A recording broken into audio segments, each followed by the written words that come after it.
Guys, it's Cecilia here with the Weight Room, and I just want to sincerely thank each and every one of you for all the kind words and birthday wishes yesterday. Sunday, March 5th was my birthday, and I made a special post on my Facebook page. But I wanted to share it with all of you here on TikTok because I think you need to hear it. So, here I go. I'm going to just read my post. Thank you for all the birthday wishes. All the love makes one really reflect on the past and the future. And I have to be completely honest, last year broke me. 2022 started off with me being sent to the Illinois Cancer Care for testing of leukemia due to extremely high white blood cells. After one full year of testing, infusions, and bone marrow biopsies, we were finally able to rule out leukemia 100%. But constantly being at appointments and testing or infusions, etc., was my breaking point. I constantly felt sick and honestly was scared that this was what the rest of my life was going to consist of: more testings and more doctor's appointments. A few things I've learned with this year: doctors are just practicing medicine. Keyword practicing. And you are just as much as part of your own care team as the doctors are, so please advocate for yourself. Last year, I went into a deep dive to learn more on causes of white blood cells.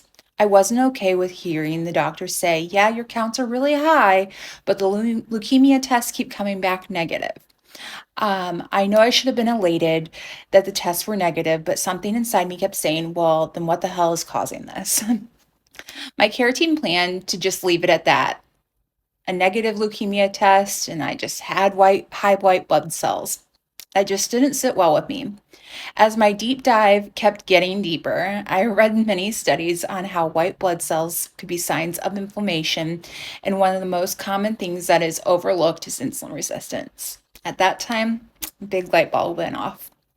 My brother is diabetic, and diabetes runs on my dad's side of the family, so it wasn't far fetched for this to be an issue for me. I did not consult with my care team. I did not consult with my PCP.